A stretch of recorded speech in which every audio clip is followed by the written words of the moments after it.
కావాలంటే బయట చేసుకుంటాడు కానీ ఈడ 100 కోట్లు ఖర్చు పెట్టి ఆ ప్రాజెక్టు మంచిగా రావాలి, ఆ జనాలకు సినిమా ఆడాలి అనుకొని వాడు ఆలోచిస్తాడు తప్ప ఆ పక్క ట్రాక్లకు పోయిన చేతన కొడుకులు ఒక్కడు కూడా సక్సెస్ కాలే. ఆ సినిమాకి పెట్టిన పైసలు దొబ్బిపోయినాయి, వాడు మళ్ళీ నెక్స్ట్ సినిమా తీసే స్థాయిలో లేడు. ఎవడైతే ఒక నీతి నియమంతో ఉన్నారో, ఒక డిసిప్లిన్ తోటి ఉన్నారో వాళ్ళే సర్వైవ్ అవుతున్నారు. కాబట్టి ఆ చెత్తగాళ్ళ తెరువు పోవద్దిగా. అట్లాంటప్పుడు వాళ్ళ హిస్టరీ తెలుసుకొని యూ కెన్ సే నో చెప్పొచ్చు, లేదంటే కంప్లైంట్ చేయండి.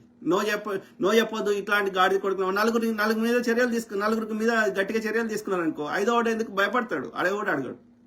సో కాబట్టి if you really want to find a solution for it, okay, please complaint with evidences with in 1 week or 10 days. Incident జరిగిన వారం 10 రోజుల లోపల ఆ కాల్ కానీ ఇంకేదన్నా రికార్డ్ చేయండి, నియరెస్ట్ పోలీస్ స్టేషన్లో కంప్లైంట్ చేయండి. తప్పకుండా ప్రభుత్వం చర్యలు తీసుకుంటుంది. ఇక ఈ కాస్టింగ్ కౌచ్ అనే కాన్సెప్ట్ రద్దు చేయొచ్చు, అది ఎంత పెద్దోడైనా సరే. లేదు మేము ఇట్లనే అప్పుడప్పుడు టైం పాస్కి టీవీలో వచ్చి చెప్తామంటే ఊరుకోండి, ఎవ్వడు పట్టించుకోడు.